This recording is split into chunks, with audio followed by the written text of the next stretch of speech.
Welcome everyone to our live stream today. I have Jeanette joining me. So again, every Thursday, if this is your first time with us, Jeanette joins us once a month to do some live trainings.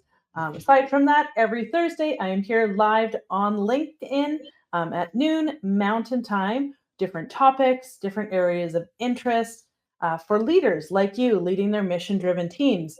So if you have anything that you're thinking, this is a hot thing, I need answers, please drop it in the chat, whether you're joining us live or whether you're watching this on the restream or over on YouTube. Let us know in the comments if there's any topics that are just burning that you need questions for.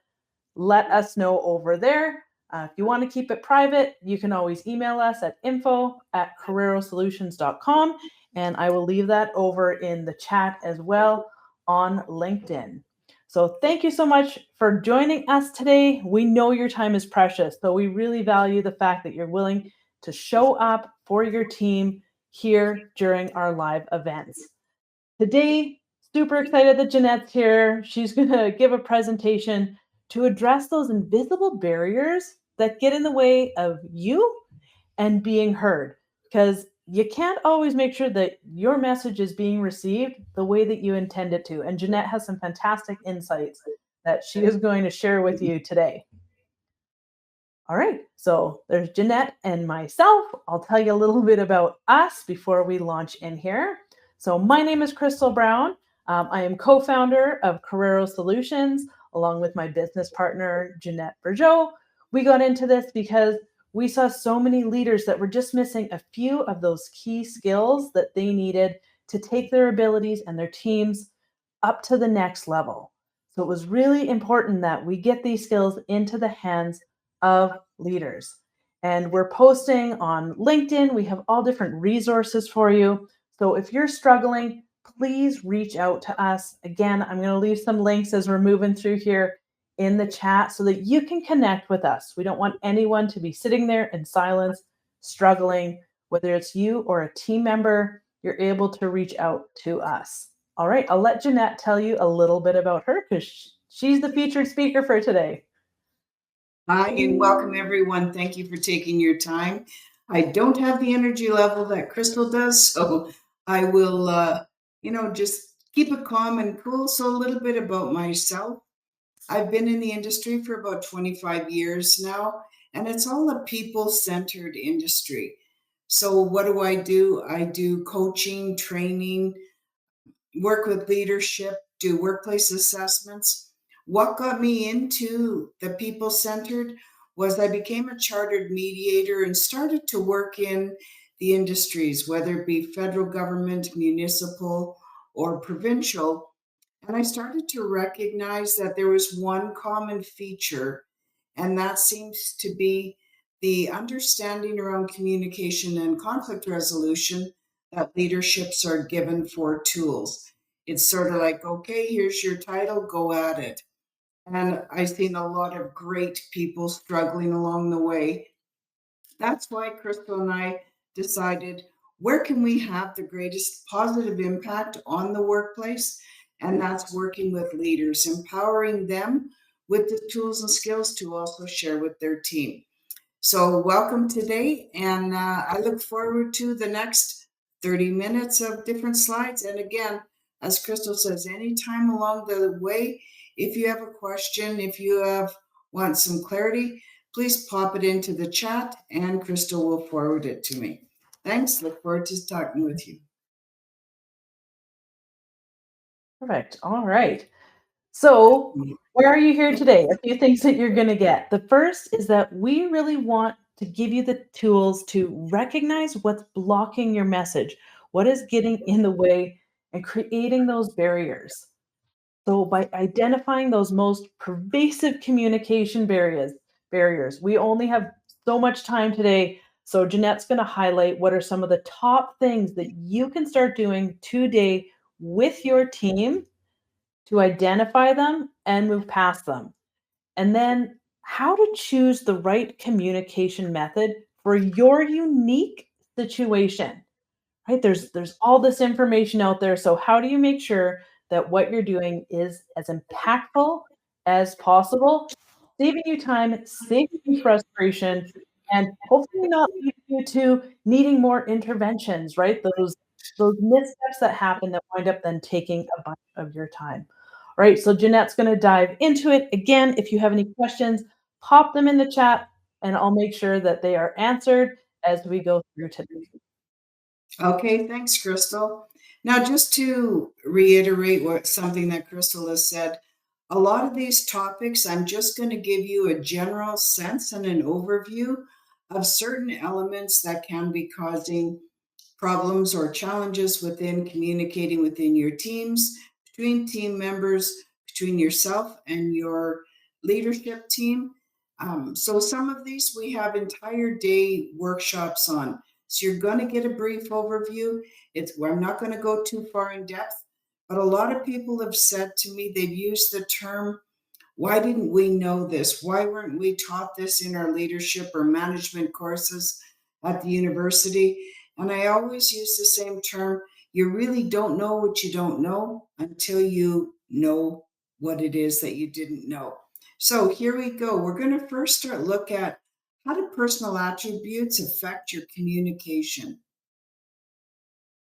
So, what do we mean by personal attributes? We're talking about personality traits. So, whether how open someone is, are they an extrovert or introvert? So that those personality traits can make quite a bit of difference within a team.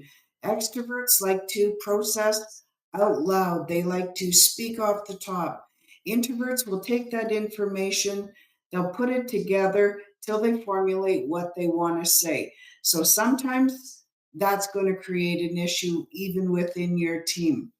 The role of a temperament, how the individuals react during a conversation, impacting the clarity and openness to that communication.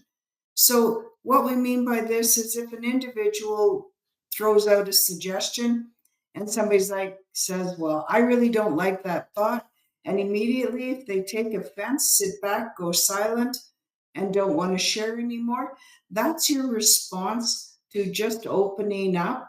And if everybody's feeling that it is a respectful conversation, sometimes that will shut it down. So the role of temperament plays in how you respond to open communication. The emotions and stress. High stress levels often lead to misunderstandings and block the smooth exchange of messages. Why this happens is when we're overstressed, when we're in a heightened sense of emotion, sometimes we receive messages coming to us with a little bit of a negative tone, or we perceive a negative rationale or intent behind that message when really most times there's never really meant to be anything negative about it. So proper management of emotions is essential to ensure clear and effective communication. We are all in charge of our own emotional state, and so how we respond, we have to be aware of why did we respond the way we did? What was it that set us off to begin with? And was our reaction really within what should have been for that instance? So sometimes people will use the term they went from 1 to 10 in nanoseconds, and or they overblew something. If somebody is using those terms, you can probably look at the individual and think there's something that they're dealing with on an emotional or stressful level. Self confidence and self esteem. Your self confidence improves assertiveness and clarity in communication, enabling effective expression of ideas. So, this is really important for leaders. When you have to be the leader of this team, you're to bring the corporation's decisions, the corporation's asks to your team. You need to be able to produce those and speak those in clear volume. And how you do that, we'll go on, we'll show you in a little bit, because there's 4 different communication styles. And if you're not communicating what each person needs, they may come back to you with questions. They may, not buy into what's being said, and you're like, you're confused as to why that is. And we'll tell you a little bit more about why that might happen in miscommunication. Just don't take it as insubordination or that they're challenging your leadership abilities. They just need to fill in the gaps of what's missing for them to be able to have a clear, concise picture of what they're saying. High self confidence encourages openness and willingness to engage conversations and social interactions. If you ever, come across those leaders who they're okay to say they're not experts in the field, they're not experts in every aspect that's within their department. That's why they rely on their team members to be the experts. If a leader is pretending that they are an expert in all aspects or that they already knew something, that's a lot of times because they do lack this self confidence that they think it might be seen as imposter syndrome. That if they don't know everything and they're not an expert, well, how can they be the leader of this team? And they're the leader of the team because they're able to manage the team. They don't manage every task at an expert level. Let's look at cultural and social influences. So, cultural norms. Different gestures vary across different cultures and they carry an important social meaning. So, what we're talking about is eye contact. In some cultures, to look somebody straight in an eye is seen as disrespectful. Shaking hands. There's some cultures that don't shake hands. And then there's some cultures that if I extend my hand to shake your hand and you don't shake it, that is seen as disrespectful. So, not that we need to know every cultural norm that's out there, but we do need to know and understand our own team's cultural norms. And that's quite as simple as, just talk to your team. What's something that is not happening that you would like to happen within our team? And what's something that's happening that you would hope would stop within our team? A quick example of this is, when we go from, I'll say, back in the old days when I first went into the workplace, using foul language in construction zones or more in your hands on type of careers was seen as normal and expected. Now, using profanity in meetings is not acceptable, and using certain words in certain circumstances is not acceptable. It offends people, and yet people don't feel they have the right to speak out. But when they've had enough, now they file the formal complaints, and that's when you find out something you've said has offended the other person. So, better off to hit it right up front and ask your team, are there things, and they may be nothing, or there might be one person who will speak up and thank you for offering that suggestion.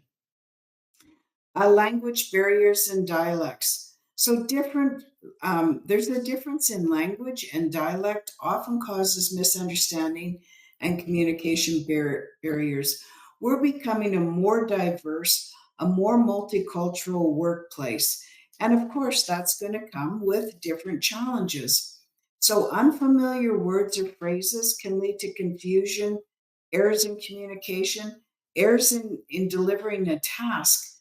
And one of the biggest things is using acronyms or company specific terms.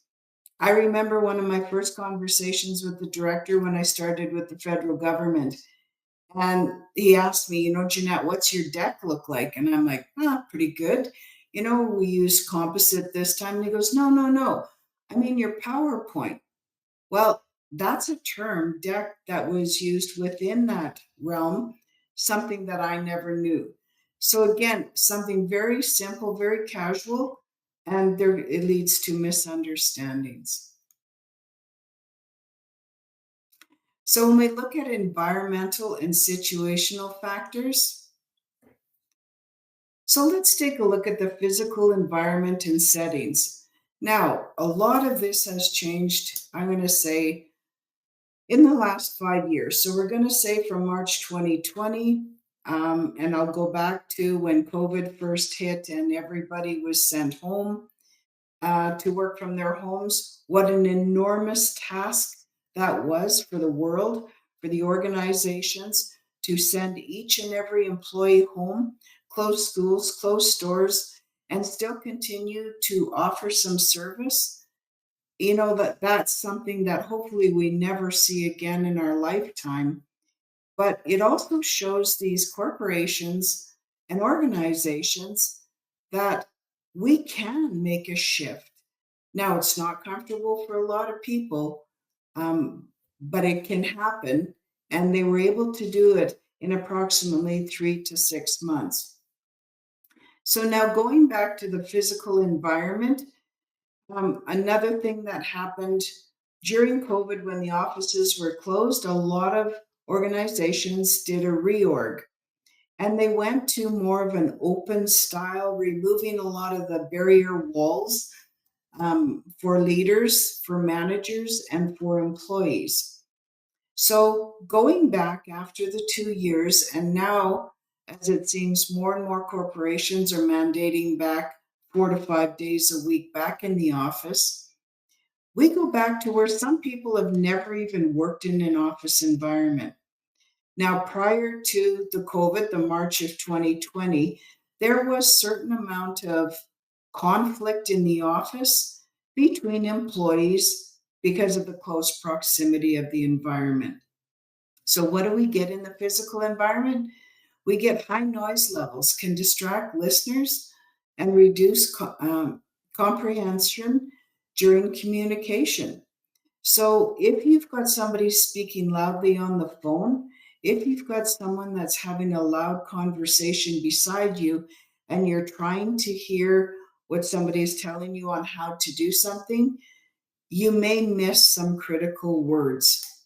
So that's where ensuring that you've got a social area for social conversations and that there are some social norms implemented as you go back to work, as people are going in, um, that is okay with the team so that every team can listen and hear things. So, effective seating layout facilitate a better interaction and engagement among participants. And private, if the conversation requires you to tell someone something that you don't need everybody else around to hear, they call it the gopher effect. When somebody hears that somebody's coming out or a conversation might be a juicy conversation, you have the heads pop up above the cubicles. So take them into a private setting, which will enhance the focus and support clear communication outcomes. I'll give you a quick example of a physical environment. So I was working with a group that were administration for first responders. Now, on the first responders, they always have the radio on so that they know, was there an accident, what's happening, what's going on. When I met with this group, 3 out of the 6 were okay hearing graphic details, details about there's a death, the age of the person, whatever happened. 3 of the other people felt it really stressed them out, really disrupted their concentration, really impacted their ability to actually work.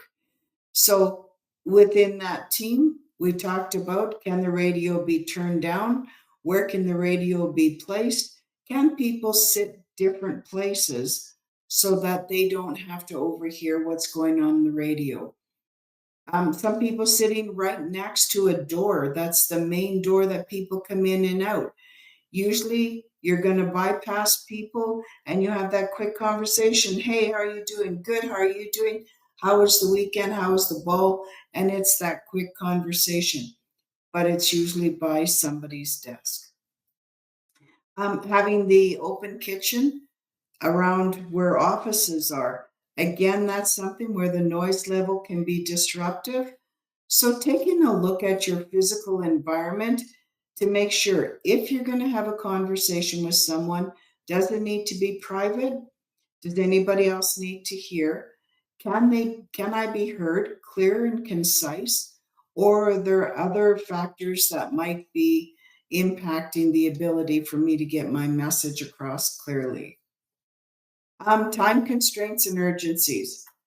So often leaders are bombarded by these quick drop ins for a quick question, quick conversation, and they eat up their day. What I'm saying to leaders is limited. You've got your work to do too. It's great to be friendly. Just make sure that your employees know some days you're going to have to say, we're going to have to schedule time for this, or I'd love to hear more about it, but right now is not just a good, not just right now is not a good time.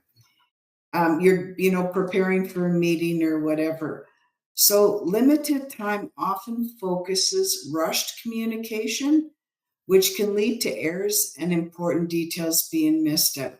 So you're on your way out of your office, an employee comes by, how did I do this again? What's going on? And so you're literally walking out of your office towards going to a meeting, and you're trying to give pretty specific details of how to do something. So the employee goes out, thinks that they have it, and now you realize you have a huge error that you have to go back and correct. $1 million check went out in the mail and it shouldn't have gone out. Not that dramatic, but it can be on that scale. So just let them know, I'm just heading to a meeting. I'll come see you as soon as I'm back. And that way I make sure that what I tell you is important. If it can't wait an hour, now you have to decide, are you late for the meeting? But make sure you take your time and don't just give rush details. So urgent situations, they also heighten stress. They cause more frequent omissions and misunderstandings in communication. When an employee is feeling quite stressed out and they're not able to think, it's because sometimes employees' brains are what we use the term, they're flooded. They're flooded with the adrenaline because something else is going on and it's taking that time and energy. So, you speaking to them, they're hearing you verbally, but they're just not making all those connections. So, again, take a look at what is going on in the situation and how clear is your communication. So, there is a great importance of time management. Ensure you both have the time for the conversation. So, again, it's just showing respect. If you want to have a conversation with your employee and you say, hey, June, do you have time at 2 o'clock this afternoon? I'll book a boardroom or I can meet you in the coffee room if you have time. And they say, no, you know what? I've got a deadline by 4. I just can't make it. You can do that, or you can go in and just schedule. We're going to meet today at 2. How how do you feel that their ability to listen to you is going to be? They're just going to agree with everything you say. Yep, yep, yep, because they need this meeting short, sweet, so they can get back to their desk and finish their job because they've got that deadline at 4 and they can't miss it. So making sure that you both have time at a certain time and then respect the time parameters. If you say it's for 15 minutes, make it 15 minutes.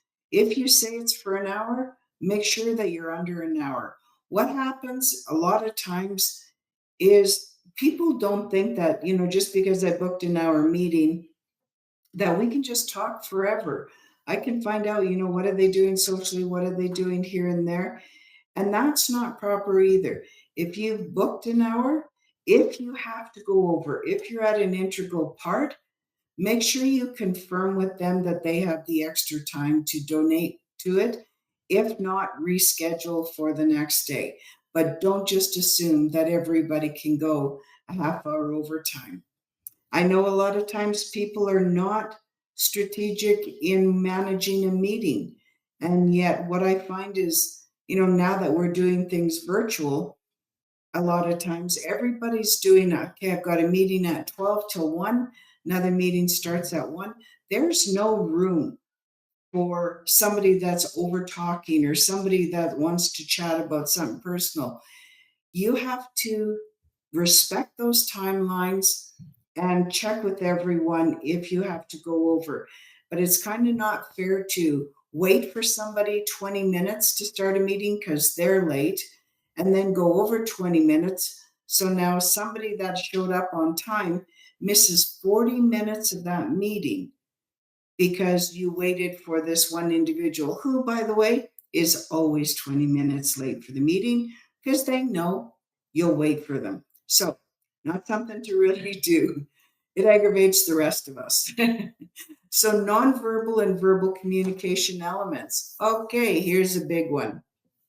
This is so funny because as soon as I see this, I think back, oh, it's probably 10, 15 years to an example of this.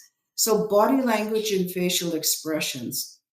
Body language, facial expression communicate emotions, attitudes beyond words, and in everyday interactions. Now, just a caution, we have to make sure that we are not assuming we know what's going on in their mind by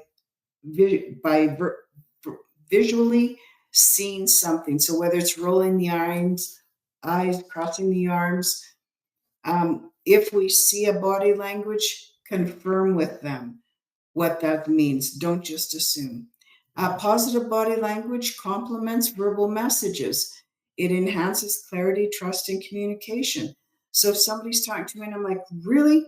And I've got my hands up and I'm like leaning in and I'm like, wow, really? And my facial expression shows a smile or whatever. I'm reaffirming that what they're saying is good news. If it's something that's bad and I'm like, ooh, that's not good, and my facial expressions show that there's some concern, eyebrows are down, mouth is formed, it shows number one, you're listening, and number two, you can understand the emotion that they're trying to express. So in person is going to give you the best. Oh, that's coming up. I'll tell you that in a minute. Okay, contradictory nonverbal signs may confuse a listener and undermine spoken message. So I'll just really quickly tell you about. I had a meeting of 25 very affluent male representatives within a province. And the one gentleman kept throwing himself back in his chair. So a couple times I stopped the meeting and said, is your chair uncomfortable? Because I can, call facilities and have them bring you another chair. He's like, no, no, no, just go on. And then he did it again. So at break, I said, I've got facilities coming up with a new chair. Well, the gentleman was quite embarrassed because he was using that as a tactic. When somebody would say something he didn't like, it was sort of like rolling your eyes, but a full body motion. So I said to him, well, if that's really where you're at, you need to stop or I will call it out in the meeting. And that was it for the whole day. He never once threw himself in the chair again. And there was comments after the meeting that that was a tactic he had used for years, and they were quite pleased to see that it has finally stopped. Okay, on to the next. Tone, pitch, and volume of voice. Voice tone and volume affect how a listener perceives and engages with messages. If there's one piece of communication that I get different stories on, it's always this. So I'll get an employee that will contact me and say, she was screaming at me. She was using this tone. It was so disrespectful. This is how she said it. Then when I hear the other side, I hear, when I talked to her, I just said, like, I'm really hoping that we can work on this. I always get two different perceptions. This is one of the hardest aspects to ever prove or disprove unless it's filmed, because it can also depend on what type of day you're having, whether somebody says something to me and I immediately think, wow, that was pretty deep tone in there, or why did they raise the volume? People can detect a one octave change and they find that's disrespectful. So, tone, pitch, and volume of voice do play a role in how somebody is going to hear your message. So, keep it calm, clear, collective, and respectful. Using the right tone helps to convey the speaker's intended emotion clearly and effectively. Appropriate volume maintains listeners' interest and ensures the message is heard appropriately. So, if somebody comes at you screaming and hollering, how well are you going to listen to what they have to say? To me, that closes my ears right off. If I'm in a situation where two people are screaming at each other in a mediation, I have to raise to their level and then start talking quieter and quieter because people will naturally mirror your volume, your tone. So if you're a leader and you've got somebody coming in screaming, you might have to talk to them at their level, but then consciously you lower your volume and your level as you're continuing to talk to them in that conversation. A choice of words and clarity of the language. Choosing simple and direct words helps to avoid confusion and ensures the message is being understood. Stay clear of technical or ambiguous terms. That improves communication with the broad audience. So if you're speaking about something and there's a technical term, break that technical term down. There's no problem introducing that technical term so they'll know it for next time. So use it, but make sure you know that for the full audience, you're going to explain it. Most people will not put up their hand and say, hey, can you tell me what this means? Because who wants to ever do that in a crowd? Nobody. Technology and channel related factors. So, the medium of communication. Okay, here's another area of passion for me. And COVID just hit me right square with this one. Face to face communication is the best, is the best, is the best, is the best. Anytime there's miscommunication, if at all possible, do it face to face because it allows for immediate feedback. It enriches people's personal interactions, enhances understanding. You can't see on screen. So when everybody started to do video conferencing, if somebody is telling me about something that they're really passionate about or something that had quite a negative impact, if I'm sitting in the same room with them, I can see their eyes well up. I can hear their voice kind of cracky, shaky. I can see their hands kind of squeezing each other's hands. On video, you lose all that. The amount of empathy that employees feel towards each other has dropped substantially since using video conferencing because you can't really feel empathy when you're staring at a screen. It's like, sometimes in movies you can kind of get into that with the actors. You can start to feel the sympathy. You may even cry when they cry, but it will take a lot to get you to that. Person to person, it can take seconds. A coworker comes to your desk, they've got tears in their eyes. Guess what? You're probably going to already start to well up yourself until they're telling you what's all going on. The second best, if you can't do person to or face to face, is phone calls. Enables real time, and you've got your voice, you've got the tone for your interaction, but it lacks the visual cues, which may impact a message's clarity. Email, one of our most favorite tools to use, one of the most tools that has misunderstandings. The misunderstandings and the conflicts emails can create is beyond belief. I've been flown out to Winnipeg. I live in Calgary. I've been flown out to Winnipeg to deal with an email conflict that happened between two employees. And simple, one employee had hit the cap, kept typing. When she realized after this long email that the cap was on, there was no way to correct it. She was not going to redo the whole email. She just hit send. The other person, caps, what does it tell you? It might as well be in red text because it's somebody screaming at you. That employee took it the wrong way, took it up to the director. All emails from that moment forward went through the director. until I was called in, and within 5 minutes, the person said I hit the cap and it was an error, and that was it. The conversation was done, conflict was done, but their conflict had continued for about 3 months before their director had finally had enough and said, "You're going to go into a mediation." And that's where they disclosed it was the cap lock button.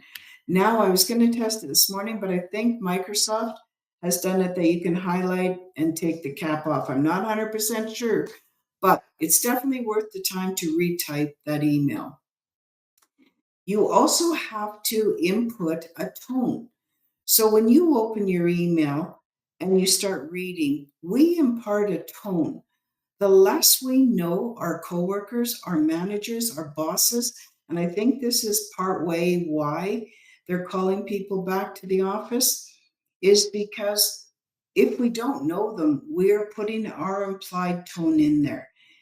The more you get to know someone on a personal level, you've seen them face to face, you know who their kids' names are, you know what soccer team they play on, you get to know them on a personal level, you can then impart that tone. And if an email comes through that might have an edge to it, you'll be like, hey, I didn't think Crystal, like I know Crystal quite well. I've met her in person.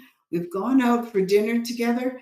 I'm going to check with Crystal what's going on because this doesn't sound like her. It gives me that time to allow that grace and that redo for Crystal. If maybe she was having a bad day, maybe she is upset at me, but it's not going to be by email that I respond to her. As soon as you notice that there might be some miscommunication or you need to clarify something, please don't get into an email war. Pick up the phone, do a video conference. So video calls combine visual and auditory interactions. So it does improve a certain level of communication, but it does require good internet connectivity, confidentiality. Like you can only see the back wall here. You have no idea how many people are in front of me. You can never, and I'm going to put this right out there, you can never be 100% sure that there's nobody else listening to your conversation when you are doing a video call. Just saying that. Okay, on to the next one.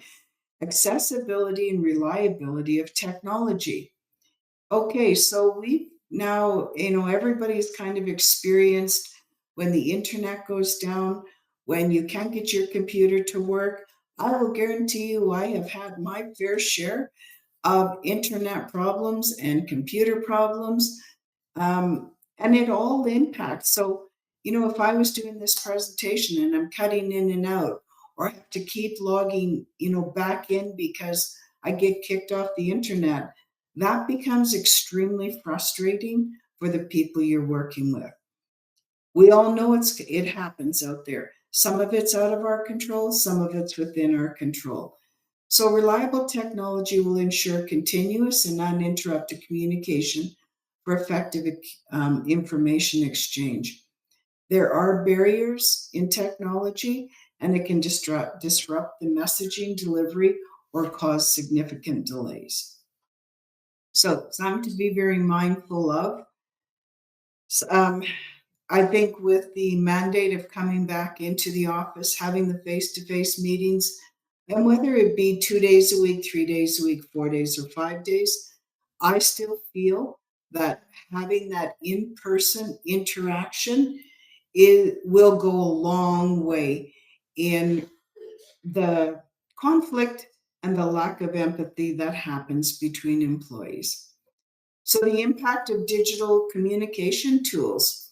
So what does that mean? The digital tools facilitate immediate communication across the globe. Now we're connecting with people all over, just monitoring like what time zone they're in. We can connect people instantly regardless of their location. But again, we lack the nonverbal cues. So digital communication often misses that, which can lead to misunderstanding in a conversation. Anytime your communication has an emotion attached to it, so whether you're congratulating an employee, whether you're disciplining an employee, Whether there's something that has had a negative impact and you're upset with it, when and if at all possible, face to face or by phone call. So that way you've got it. Video calls, I guess that will give you your audio and your picture. It still doesn't provide that same in person touch base for you. So, what are some of the key takeaways for today?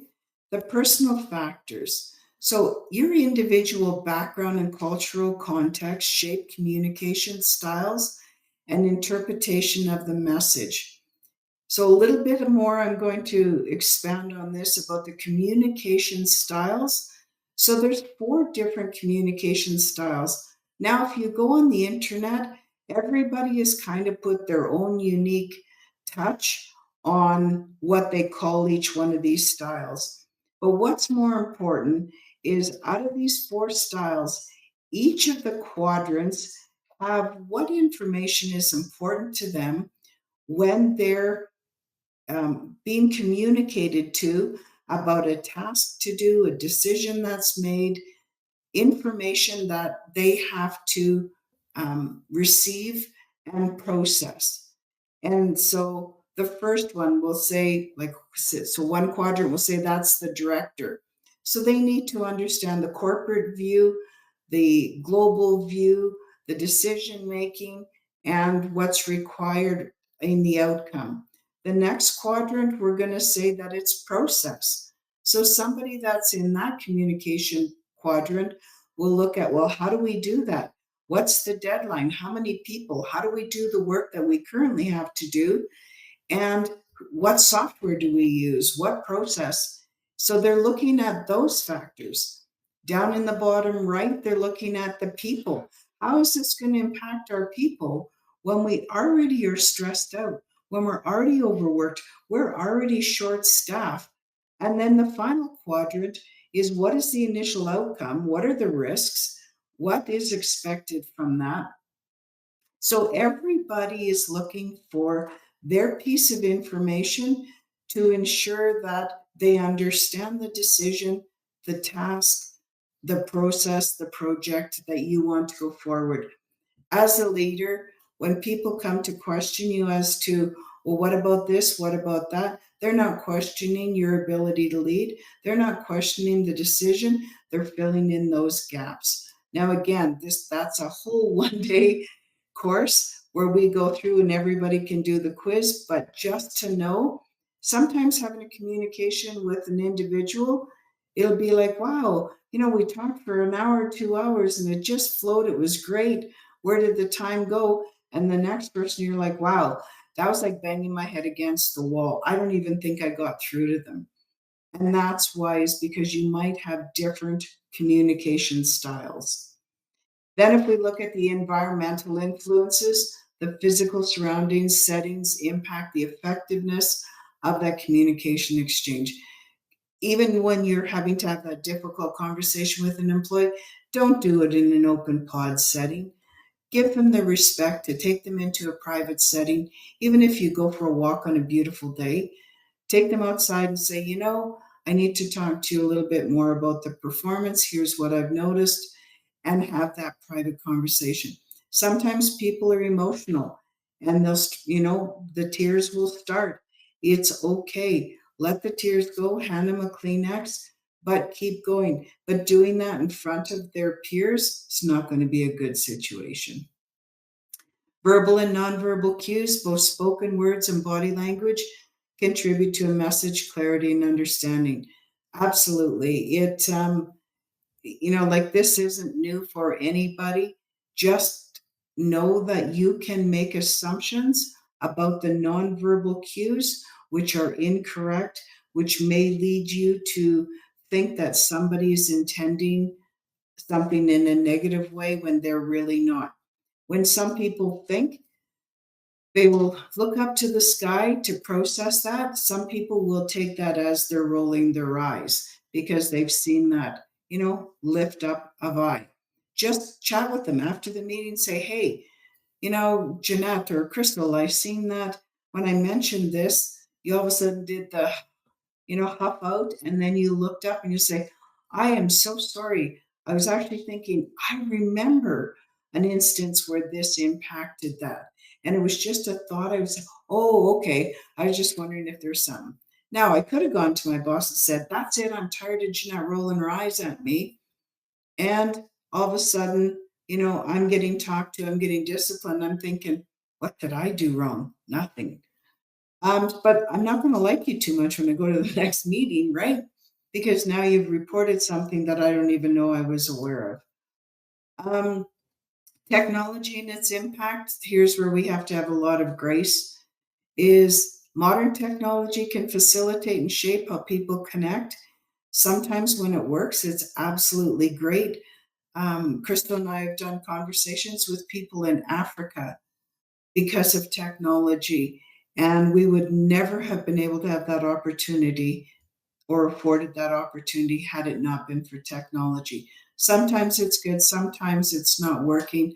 All we have to do is go with the flow and know sometimes it can be challenging. So that will end it for me. Thank you very much for being with us today. And I will put it back to Crystal. Awesome. So thank you so much, everybody, for joining us today. No, this was a longer one. That's why we have Jeanette on to give us a little bit more information. If you do have any questions, if you're thinking of a situation, please send that to us. You can DM, direct message either Jeanette or myself with those questions, because we'd love to do some live streams and actually help you get to the bottom of some situations that are going on. Of course, like I was saying before, we do have the opportunity to work for us. So I know I'm getting messages every single day about trainings and coaching sessions. If you or one of your coworkers, employees is challenged, we do have some spaces in our calendar coming up for September. So don't be afraid to reach out. I will be dropping those links right now into the chat so that you can reach out. So we are going to be here every single Thursday giving you training, but also know that we have the opportunity to work with us directly. Jeanette gave you a whole bunch of information in there. And one huge thing is that as she went through the examples, you could see we needed to personalize, we needed to individualize this information, because it's fantastic to look at this and go, okay, like I could apply this, I could apply this, but really getting to the bottom of what specific skills, what specific tools and understanding you need, that's what's going to make the biggest difference for your team. So don't be afraid to reach out, let us know what's going on in your world so that we can work for you, because these seem like simple tools, but applying them, that's where things get complicated. That's where people have questions. That's where you need those high touch points. We also are working on something in the back end. We probably have hundreds of hours invested in it right now, but a free resource for you. So again, get on that newsletter. I'm going to drop that into the chat here. Get on our newsletter, because we're going to let you know right away as soon as that is ready to launch, and that these are going to be the things that you're going to be able to implement right away in order to make changes. So test it out, see what's working, what's not working. Know where you need to go deeper. Know where you need more understanding. When we both got into this, we didn't know, like Jeanette was saying, what we didn't know. So this free resource is going to help highlight that, really show where you're excelling, where your team's doing great, and where you might need a little bit more support. But even if you don't reach out, this is going to be a fantastic tool for yourself, for your team. So grab a friend, do it together, but jump on that newsletter in order to be one of the first people to get that and start applying it. And this isn't going to be onerous. This is like 5 to 10 minutes a day, because we get it. We know you are busy. We don't want to overwhelm you. We want to give you tools to have that that breathing space, that understanding, those small tweaks that are going to make a big difference. So it's up there. Again, love to hear if you have any questions, specific situations happening in your workplace. Reach out to myself, reach out to Jeanette. I've dropped the links in there if you want to directly work with us.